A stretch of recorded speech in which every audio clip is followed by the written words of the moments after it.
Thank you very much, Marco. Good afternoon, everybody. I'm Alberto. I'm a monitoring and evaluation specialist. I have so far have been working for about 4 years for FAO, for different divisions, doing consultancies on monitoring and evaluation issues. I've been working mainly for the investment center division, but also for other divisions.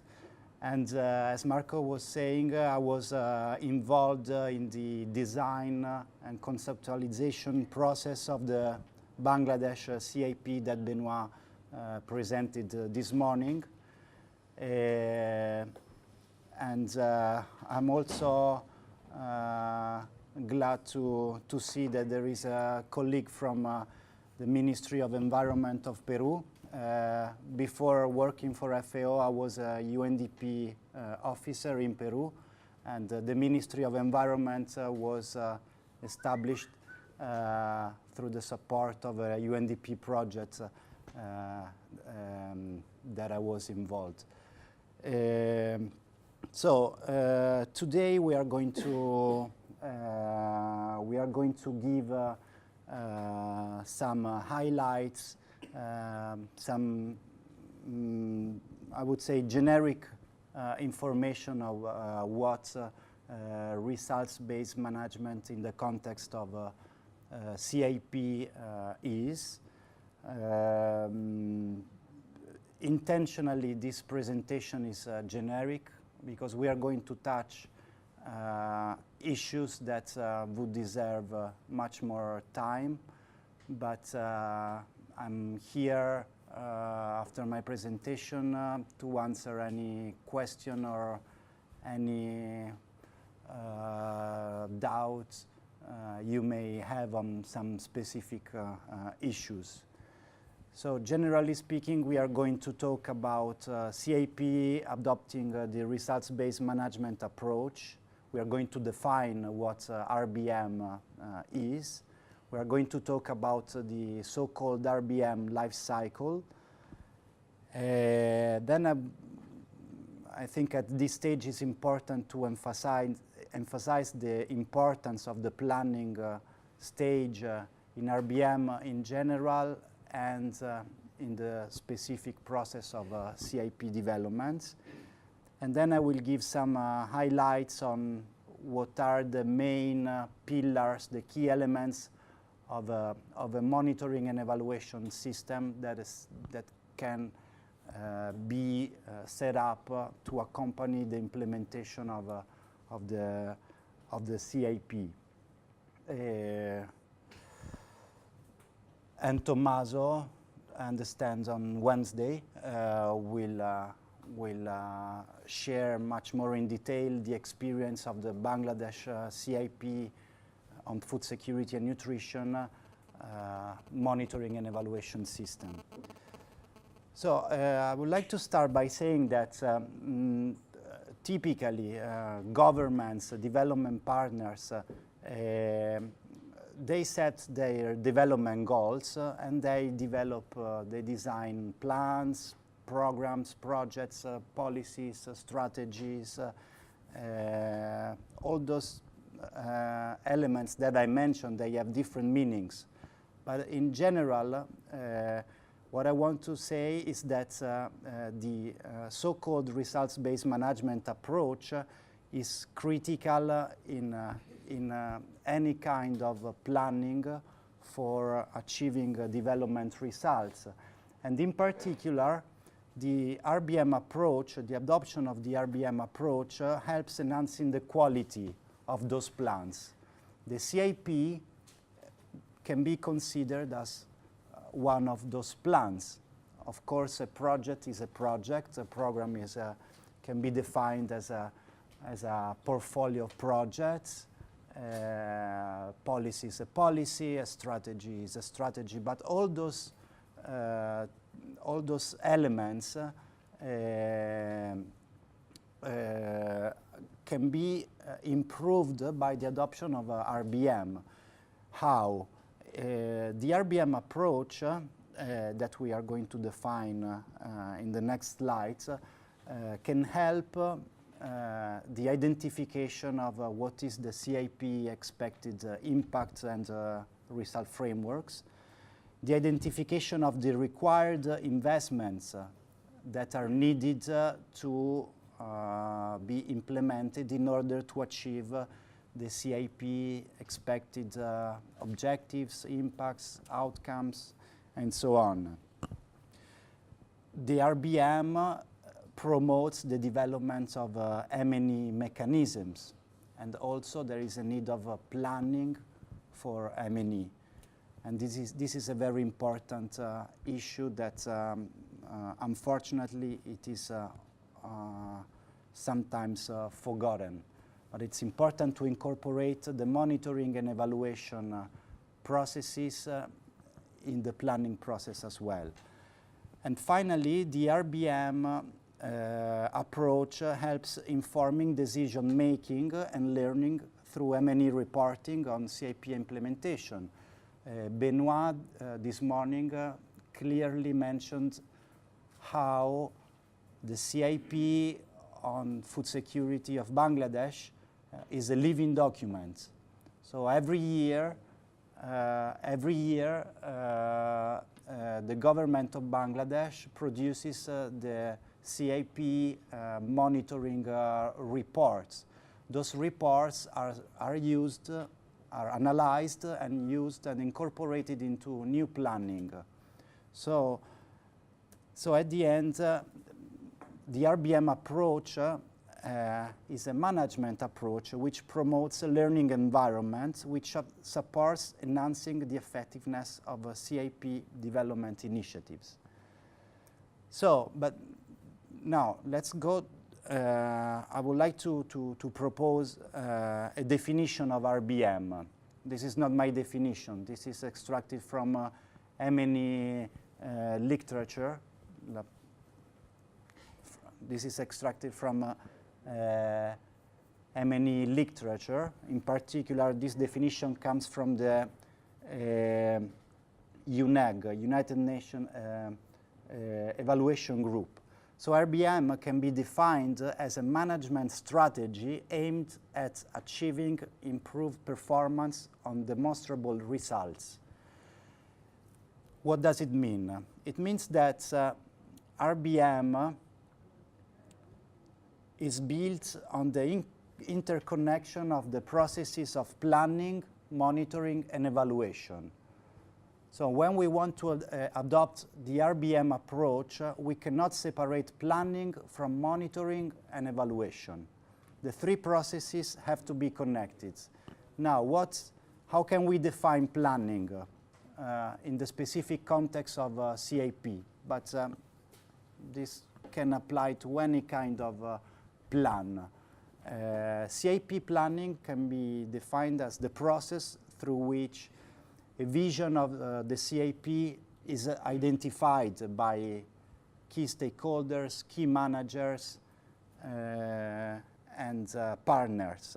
So it's the process through which the goals, the objectives to be achieved are identified. And also it's the process through which the required investment that are needed to achieve those objectives are also identified. What is monitoring? CIP monitoring can be defined as the process through which obtaining regular feedback on the progress being made towards achieving CIP goals that have been set during the planning stage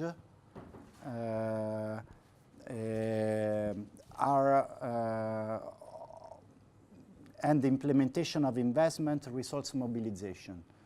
So monitoring is this ongoing process of obtaining a regular feedback.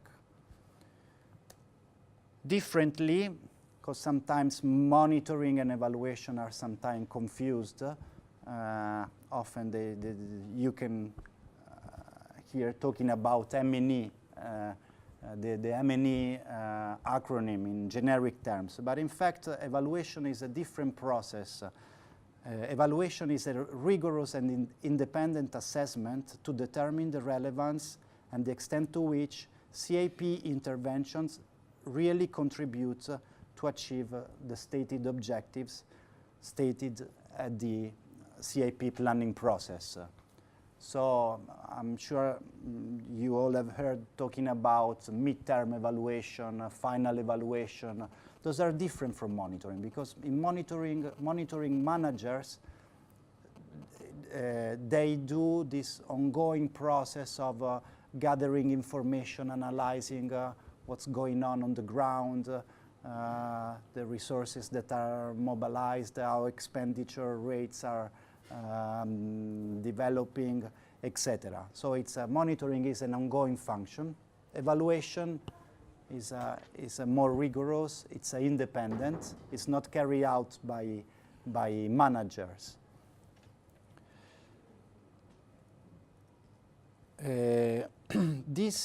This diagram here shows what we call the results-based management life cycle. So you can see that, let's assume that we are now in the CAP. I'm referring to CAP in generic terms. So let's assume that we are talking about the CAP on forestry, environment, and climate change sector of one country in particular. But what I'm saying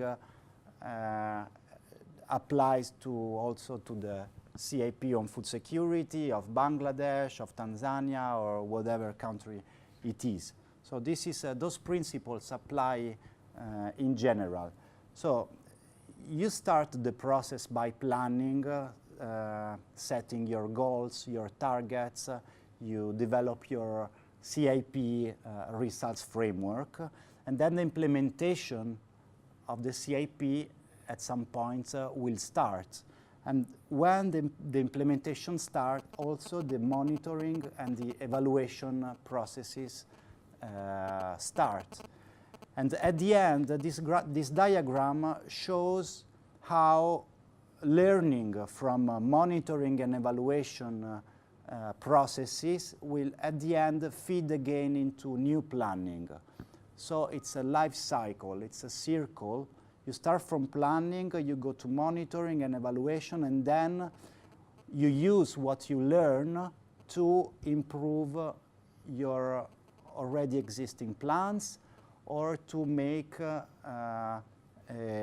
more realistic, more effective new plans.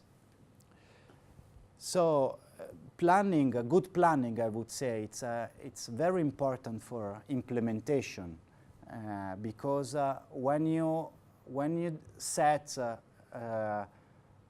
the so-called SMART results, I will give a definition later, basically measurable and achievable results, which is not an easy job, especially when the scope of an initiative like a country investment plan can be very broad. So the process of identifying achievable, realistic, and measurable objectives is not an easy task. But it is very important to invest on that process, to invest time on that process, because that will at the end help very much the implementation, because good plans will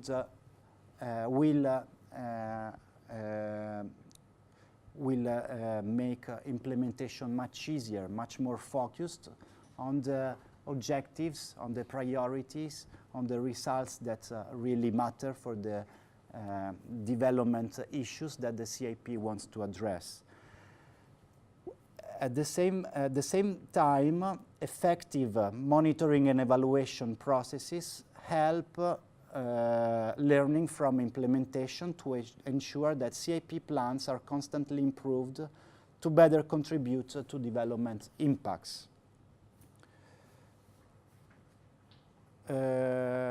In these slides, I want to show you how we can say that planning process in any context, but also in the specific context of the CAP, is a kind of a top-down exercise. We are at the initial stages of CAP design, and you will see how the next steps, the discussion you will have in your own countries with your colleagues at the ministries. You will start by brainstorming and identifying the global objectives, or what we can call expected impacts. Well, let me open a little parenthesis. There is, unfortunately, in the monitoring and evaluation business, there is a kind of jargon that we use. What I always try the message I always try to give is that let's forget about the terms, the substance of what we are saying. It's important. So there are different level of results. So typically, for global objective, there is a kind of a general agreement in the international literature on M&E that those are called impacts. Those are long-term development goals. So if we can figure out a kind of a pyramid, the expected impact of a development initiative, a policy, a plan, a program, it's what we call impact, and it's at the top of the pyramid. We will see the pyramids later. Then we will have, we may have components, and then we may have programs that are needed to be developed in order to achieve the higher level results. And the last step of the planning process is the identification of the required investment, the required projects that should be designed, financed, and implemented in order to contribute to the achievement of outcomes, impacts, etc. So it's as you can see, is a top-down process. So you start from the top and you go down to identify at the end the investment projects that are needed to achieve the global objective. While monitoring is an opposite process. It's a bottom-up process. So typically you analyze what is the contribution of the investment projects to the achievement of the higher levels of the result chain. I already mentioned that it is in RBM. It's very important. It's a good practice to invest as much time as possible in the planning process. So good planning is critical. If you do bad planning, the likelihood of achieving development results is very limited. But if you do good planning, the likelihood is higher. So the planning process is critical. It requires spending time in defining a shared view of the future. So your teams in your countries will have to sit and discuss on the priorities, the goals, the strategies that are needed to be implemented, put in place to achieve the goals. The identification of measurable expected results by the CIP also is a very important and can be a time-consuming process, but it's very important because when you define your specific targets, when you define your indicators, when you have clear baselines that you can use to assess progress being made, and all this reflected in a consistent result framework, most of the job is, I would say, a big part of the job is already done. So it's good to invest time. And also in the planning process, you have to take into account the monitoring and evaluation process. So it's also a very good practice to start conceptualizing the M&E system that will accompany the implementation of the CIP. Well, in these two slides, I'm proposing some of the critical tasks that are there to formulate, to develop, to design a CIP. So those are not necessarily in the right order. So, and I would focus mainly on number one, which is the formulation of the CIP result framework, which is the identification of priorities for specific programs to be translated into realistic objectives, the identification of targets, expected outcomes, indicators, and so on. And the development of the CIP result framework requires the definition of the CIP architecture. So there are different experiences. This morning we discussed about the CIP on food security in Bangladesh.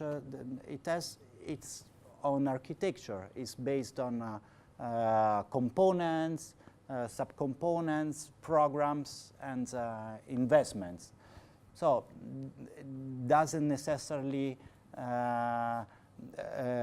fit that architecture into other types of CIPs. So also a discussion on what architecture should the CIP have is also a very important task. Then setting the priorities. We said several times this morning that reducing complexity is always a challenge, but it's always very important. So defining the boundaries of the CIP is a very critical step, and it can be a very time-consuming process that can require consultations, involvement of people at household level, involving decentralized governments, and so on. But setting priorities it's very important.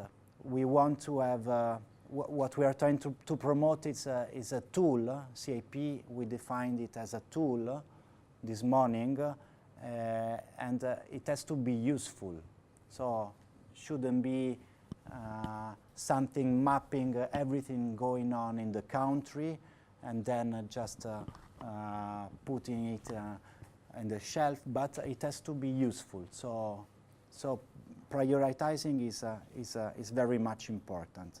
Then there is also the task of integrating the so-called cross-cutting themes, gender, nutrition, etc. They have to be there. So it's then another key step is the preparation of the CIP budget. So that requires the identification of the investments that are already being implemented in the country, the investments that require to be implemented that are not already there, what are the funding needs, and what are eventually the funding resources that can be found. The definition of an M&E framework, that, as I said a few slides before, that has to be consistent with the result framework. It requires determining what are the key monitoring and evaluation dimensions. So typically, when you design an M&E system for such a thing like a CAP, you do not pretend to monitor everything. You have to be selective. You have to focus on the dimensions that are the most important ones. Okay, and finally, there is a need of conducting a kind of risk analysis. So risks, opportunities that can affect positively or negatively the implementation of the CAP have to be as much as possible mapped during the CAP planning stage. Well, after the presentation, we will have some time for questions. But is there any burning issue? Please, you can. Just for clarification. So, when you say CIP planning, is it any different than investment planning? Because I see some of the steps here are, I would say, they apply to investment planning in general. Or is there something that as a CIP well, is a little bit more? Well, that goes back to one of the key questions we had this morning. There is a need of defining what is the scope of the CIP. I didn't emphasize too much the task number 6, which is conducting financial economic analysis, which is a must in any investment planning. Okay, for the scope of a country investment plan, perhaps this step can be avoided. Actually, there are not so many experiences of a country investment plan. In the case of the Bangladesh CIP on food security, as far as I know, a financial economic analysis hasn't been conducted. But from my point of view, since it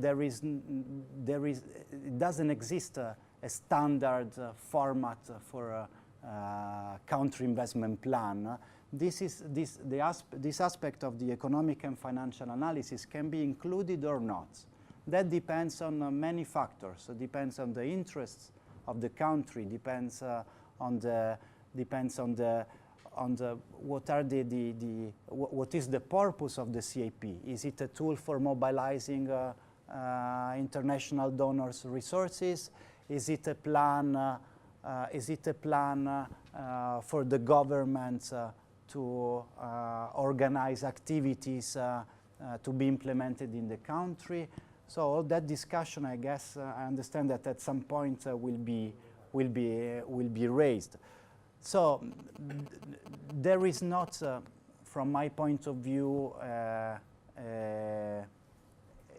single format, a single approach that should be followed to develop a country investment plan. So it depends on the needs, the capacities, the interests, and the objectives of any specific country, any specific sector, including this or not. Of course, the country investment plan, as it was defined this morning by Benoit Veilleret, and the classical investment planning, the two things are very much related, because at the end we are talking about investments. So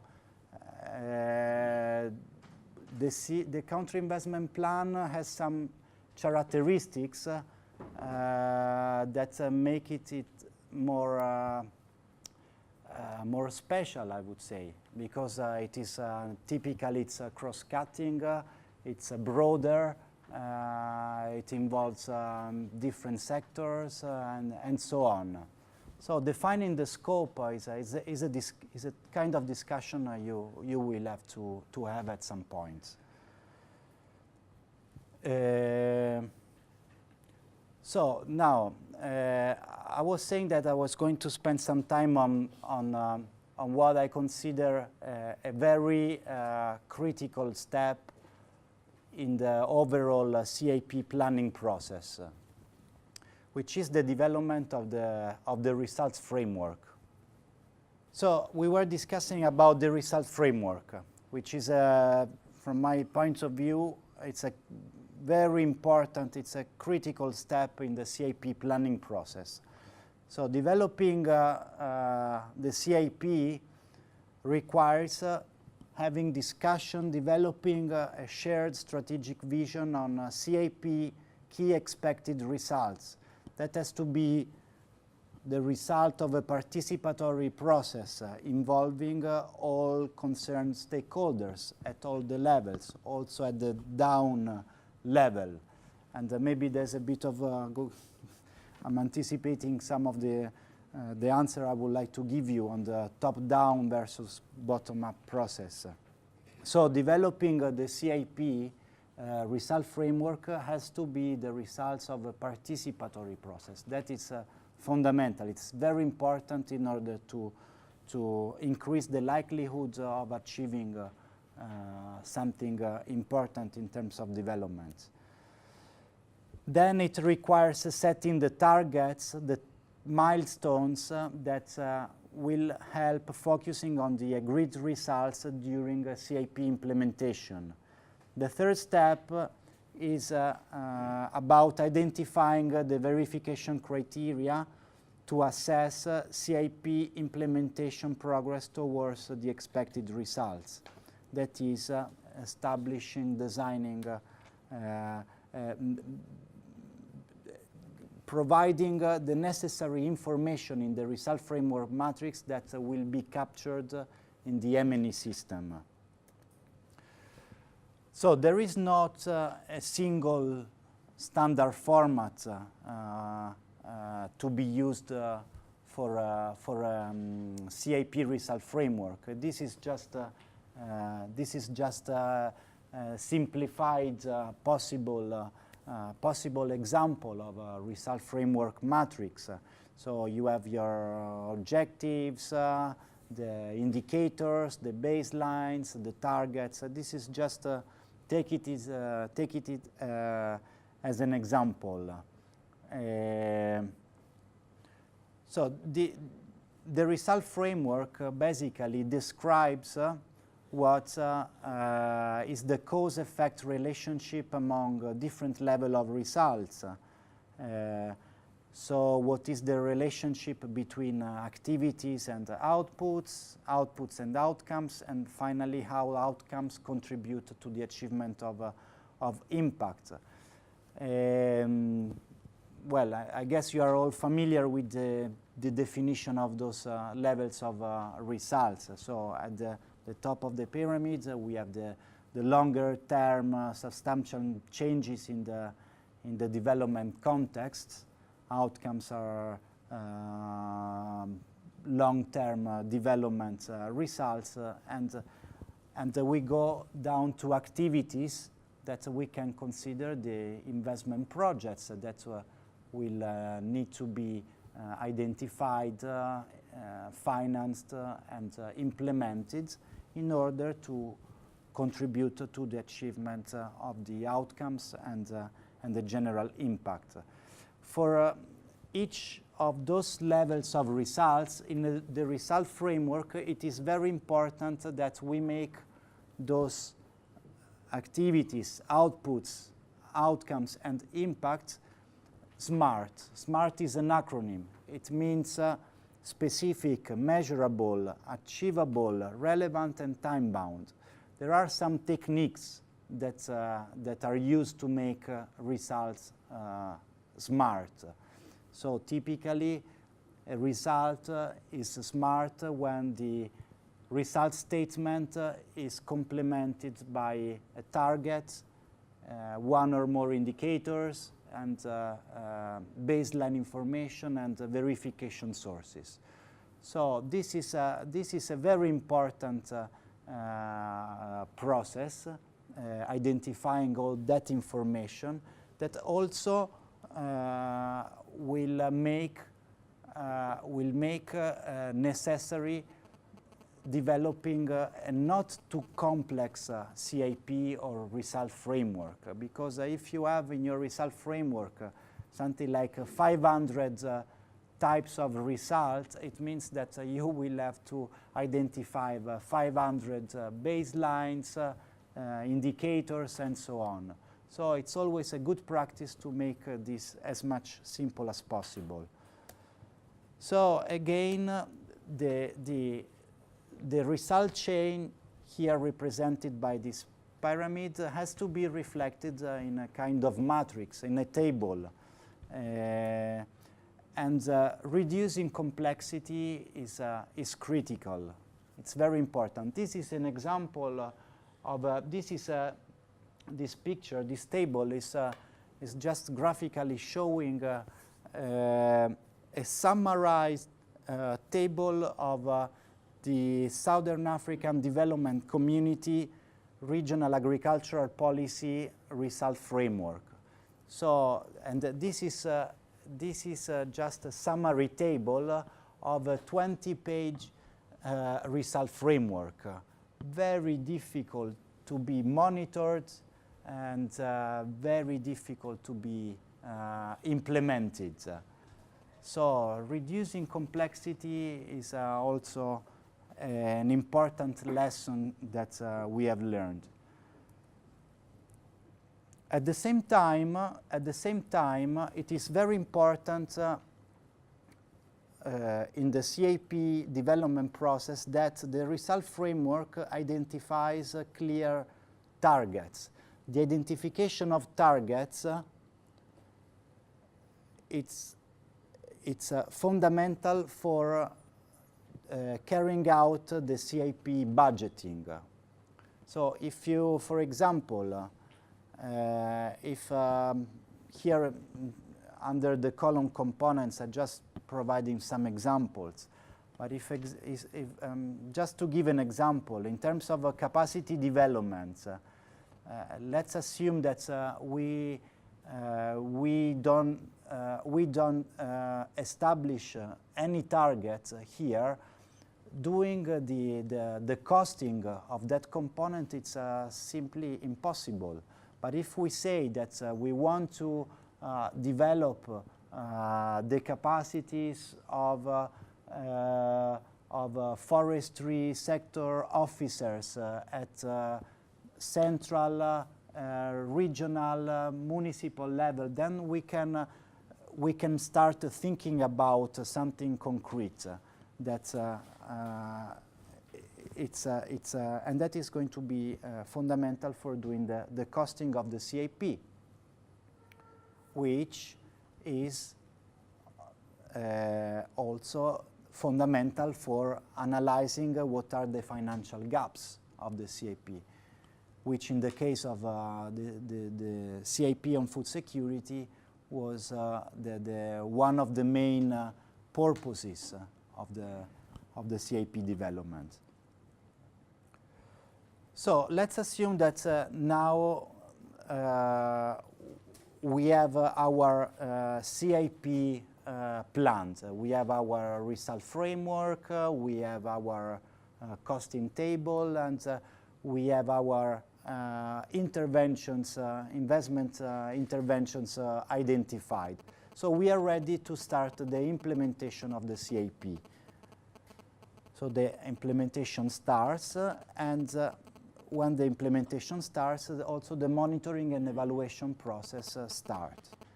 And then we can start learning from M&E findings. So I'm giving this slide to introduce the next one, and one of the finals, I think. which is about the M&E system. So we have already a CIP planned and ready to be implemented. But before implementing, we need to define our M&E system and our M&E approach. And in the CIP of Bangladesh publication that has been circulated, there is a section on the M&E system that you can look at as an example. So M&E systems involve different processes, dimensions, and actors. And it is based on 4 main pillars. So when we say M&E system, we do not necessarily refer to a software or something like that. We are talking about a process, an approach. We are talking about a methodology that we can apply to learn, to get feedback from implementation, and finally to use that information to improve current and new plans. So the first pillar is the result framework. We just talked about it. It's the result chain of the CIP, its impact, outcomes, and the associated indicators, targets, and baseline. The result framework is the key reference for conducting M&E. In the case of the Bangladesh CIP, Benoit this morning has been showing the 3 overarching impact indicators of the CIP, which was the reduction of malnutrition, wasting, and stunting. So in that case, at the CIP impact level, clear targets, indicators, and baselines were available. And those that have been defined and reflected into the result framework in 2011 are the same ones that are used every year for the monitoring, for the CIP monitoring reports. So progress against the baseline and the targets is monitored every year, and all that is in the result framework. The second pillar is the M&E approach. What is the M&E methodology? What are the key dimensions that we want to monitor? What is the M&E cycle? How do we collect data? How often do we want to report on CIP implementation? How often do we sit together to analyze the M&E reports? The third pillar is a set of M&E tools that need to be defined, that need to be designed to make the M&E system operational. So I'm basically talking about M&E manuals, M&E plan, reporting procedures, tools like standard reporting templates, information sources, the data collection methods, M&E visits. There are several tools. This is not those tools do not necessarily fit to all the contexts and to all the countries. Those are just possible examples of tools that need to be developed. And finally, the institutional arrangements. Who is responsible for conducting M&E activities? What is the available budget for monitoring and evaluation? What is the role of the ministry versus the role of independent consultants versus the role of project implementers? So all this has to be discussed and clearly defined at the planning stage. in development, it's very frequently those aspects are unfortunately not adequately addressed at the planning stage, and that creates issues at the end.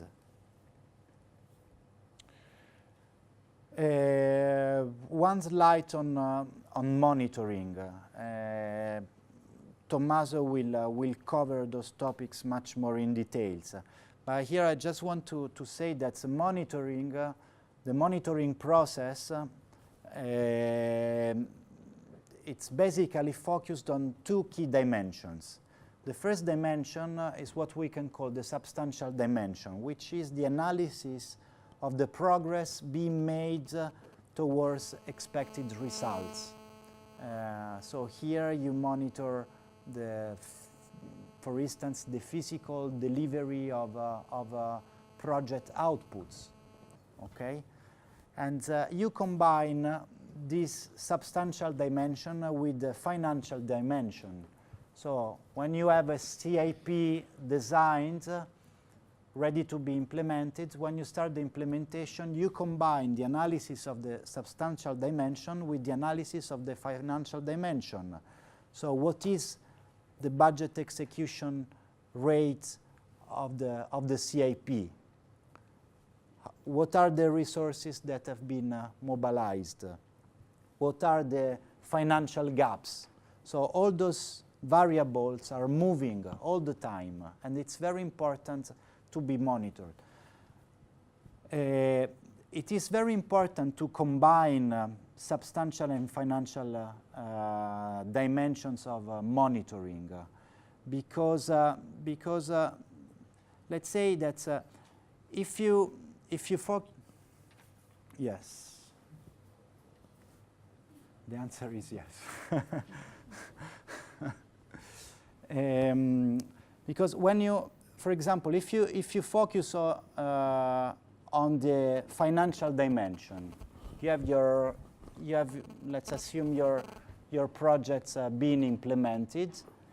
So if you analyze, if you see that your budget is being executed, it's being expanded according to plans, that is a very good indication that also development results are being achieved. But then you have to cross-check that information with the analysis of the physical delivery of outputs.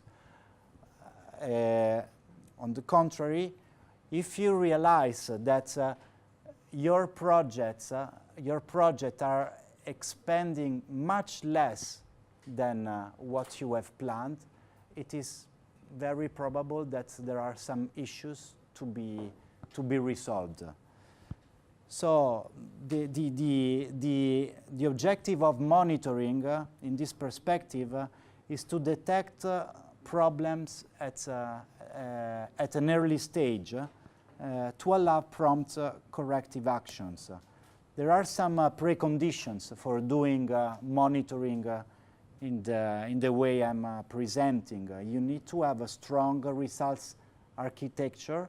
So you need to have a consistent, achievable result framework and budgeting.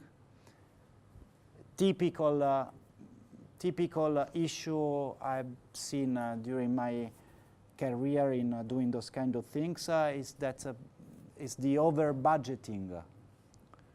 That's a typical issue. So if your CIP is over budgeted, then you will always be bad under your financial dimension of monitoring.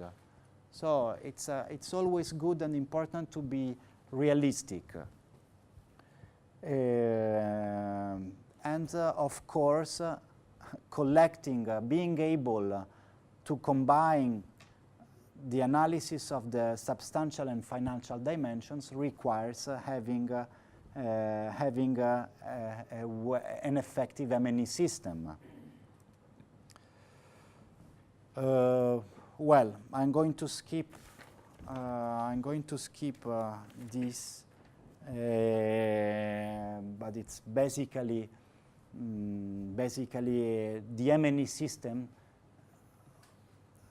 the implementation of the M&E system, the discussions on M&E findings that can be conducted, that should be conducted at different levels. So those are helpful to manage the risks that I mentioned before. So I would like to close this, this presentation by saying that good planning combined with effective monitoring and evaluation is critical to support accountability, taking corrective action, ensure informed decision making, promote risk management, and enhance organizational learning. So now I'm here to answer any question you may have.